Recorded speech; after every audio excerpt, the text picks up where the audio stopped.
गावाकडचा vlog part 2. माझ्या दोन्ही बहिणींसाठी फराळ पॅक करून झाल्यानंतर आई बाबा माझ्यासाठी फराळ पॅक करत होते आणि मला म्हणाले बेसनाचे लाडू संपलेत. मला दिसत होते 2 लाडू डब्यात आणि आईने ते बहिणींच्या लेकरांसाठी ठेवले होते. नातू आल्यावर पोटच्या पोरीसाठीचं प्रेम गायब होतं, हा मोठा स्कॅम आहे. आई म्हणाली, तू डिंकाचा लाडू खा हा बाळा. काय बोलू मी? मग काही बोलू नये म्हणून खरंच फेविकॉल घातला होता वाटतं डिंकाच्या लाडूत. मग आईने मला रॅन्डम भाज्या ऑफर केल्या, काळी कोयरी आणि काय काय.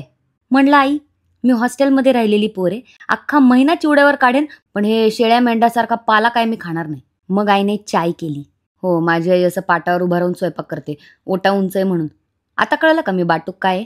बरं, हा माझा फेवरेट स्पॉट आहे आमच्या घरातला लहानपणापासून. भाई, बशीतून चहा प्यायचं जे काही सुख आहे ना, ते कशातच नाहीये जगात. आणि अशा प्रकारे यावेळी आईने दिवे लावले आणि मग हांगोळ करून मी निघालो बाहेर बाबांच्या लुनावर. का तर ऐनवेळी मला झगामगा लाईट्स घ्यायची होते, कारण शेजारच्या सगळ्या घरांना लाईटिंग केलं होतं ना, आमच्या नाही. पण इन्स्टेड माझे बाबा मला किराणा मालाच्या दुकानात घेऊन गेले. म्हणे काय नाही लाईटिंग बेटिंग, मिलेनियल कुठली. बाबा हा शब्द कुठून शिकले? एनिवे, घरी येऊन आईची तूप कढवण्याची प्रोसेस बघून माझं दुःख मी विसरले आणि मग नेक्स्ट डे मी नरकात प्रवेश केला. Stay tune for next blog.